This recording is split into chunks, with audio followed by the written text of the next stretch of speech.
Welcome back. So we are at Unit 5, Module 11. The title of the topic, cross-correlation functions of input and the output. So what this means is, uh, this is another temporal characteristic of a random process. In fact, the cross-correlation function, what is a cross-correlation function? It is a uh, it is a function that is defined on two inputs, two type of random process, that is x of t and y of t. Here we want to determine the expressions of the cross correlation function between x of t, the input of a linear system, and the output of a linear system, that is y of t. So the cross correlation function that is defined between the input and output is called as r xy of t1 comma t2. Okay, so here the following is the proof. So the following is a proof to derive the cross correlation function between the input random process and the output random process of a linear time invariant system.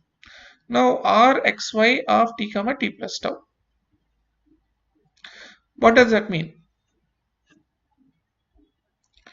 This means this is the autocorrelation, the cross correlation that is defined between two random variables, x of t and y of t plus tau.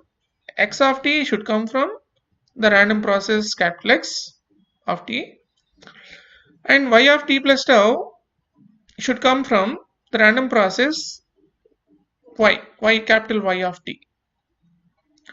Now we are interested to find out what is the cross correlation between these two random variables at the time points which are at a distance of tau. That means the current input, if you say, is given by x of t, the output of the system is y of t plus tau. Okay, now we are interested to find out what is the cross correlation between these two inputs, input and the output. Now let us assume that, for simplicity, that your input is a Whitson stationary random process. The expression of the cross correlation is given by the following. What is Rxy? Should be the expectation of x of t and y of t plus tau. This is very familiar to us. Now, by substituting, what is the value of, because I know what is x of t, now y of t plus tau, this is the output of the linear time invariant system. Now, how do we determine the output of linear time invariant system? It is by using the convolution operation between the input and the unit impulse response, or simply it is given by the convolution integral of h of tau 1 and x of t plus tau minus tau 1 d tau.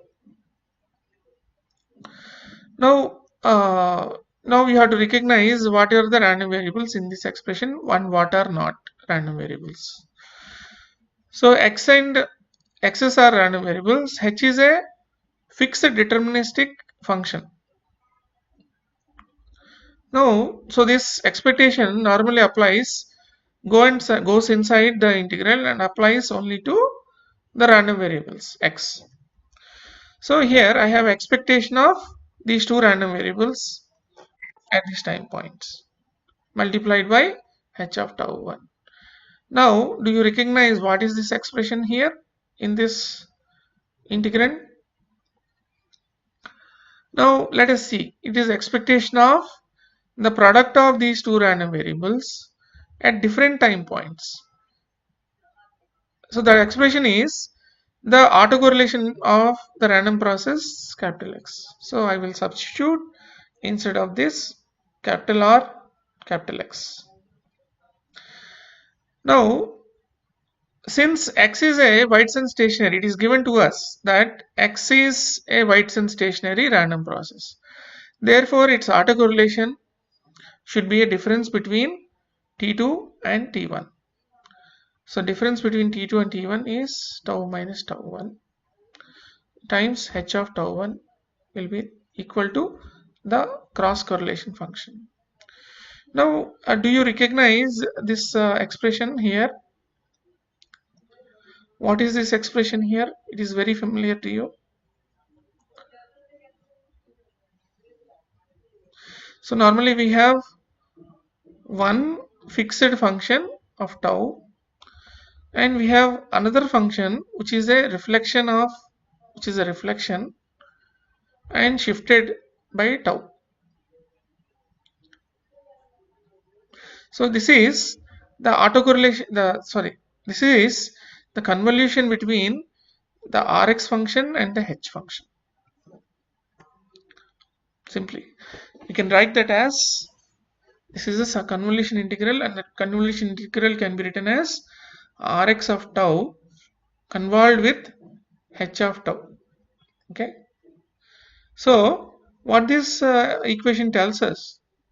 It tells us the cross correlation between the input and the output of a linear time invariant system can be computed as the convolution operation between the autocorrelation function and the unit impulse response of the system. Now, following here, the cross correlation function Rxy is not in general equal to Ryx. So following, I will derive what is the expression of Ryx and how is it related with Rxy. Okay. Now look at this one. Now, can you recollect what are some of the properties of these autocorrelation functions? One of the properties of this autocorrelation function is that it is a even function of time. So it is an even function of time. We are going to apply that in one of the results here. Now, what will be Rxy? Ryx. So Ryx is the autocorrelation of two random variables between which are y of t and x of t plus tau. Here, in contrary to the earlier case, here we have y of t and a x of t plus tau. That means x is the input is actually shifted version, but the output is the current time. So that is the difference between the previous. If you want to see the previous slides, Rxy is defined as the current time of the input. The input is at a current time, but output is shifted in time. But Ryx would be the opposite. That is the y that is fixed. That is the current time. That is output at current time, and the input is a shifted version of the x of t. Now, what is the expression of Ryx? Normally, by looking at this definition itself, one can tell that Rxy is not equal to Ryx because the cross correlation is defined between two different random variables of the process. Now, what is the expression of this? Now, following here, noticing that y of t is the response of a LTI system, I can substitute instead of this the convolution integral of the input x of t and the unit impulse response function, which is given here, times x of t plus tau. So this is the convolution integral.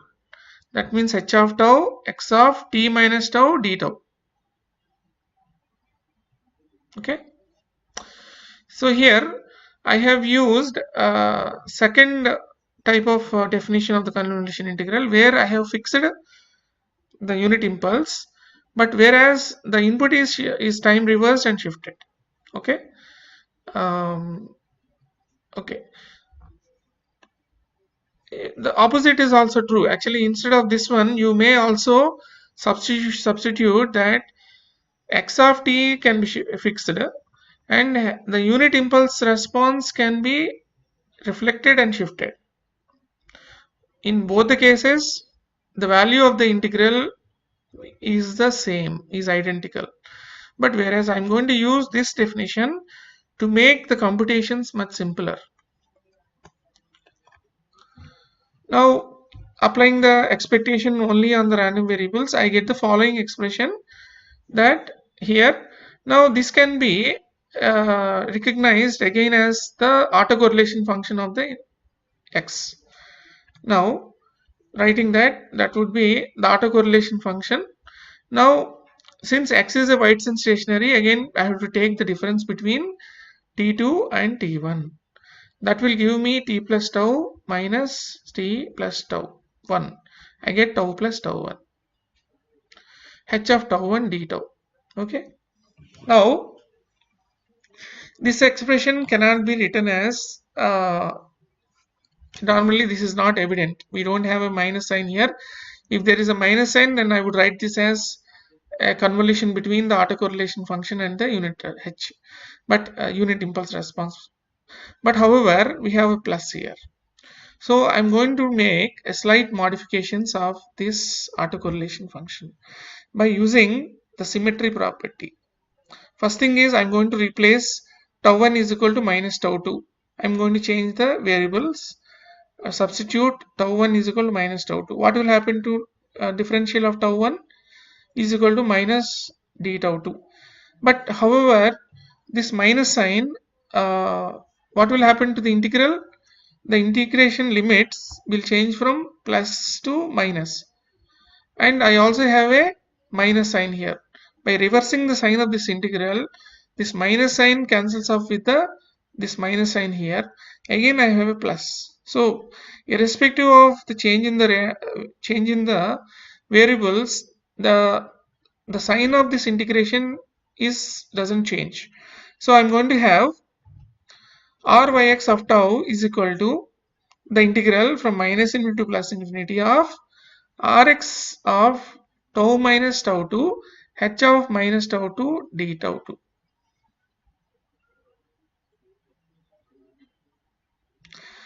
Now, what is this one here? What is this expression here? Normally, this expression here can be rx of, sorry, I have missed that step. I'm going to put this here again. But you look at this expression.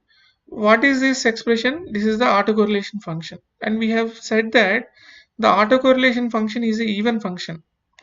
That means if you negate the time point, it is the value of this function is going to be identical. That means it is a self-identical. The reflection of this function is going to be itself.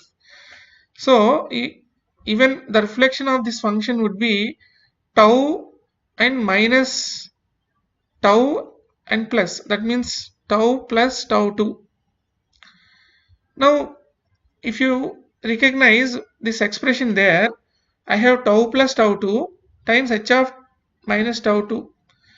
So this is nothing but the convolution between rx of tau convolved with h of minus tau. Because if I treat minus tau as minus tau 2 as tau, I have h of tau, and I would have rx of tau minus of minus tau 2. That would give me a convolution integral. Hence, this is nothing but the convolution integral rx of tau convolved with h of minus tau.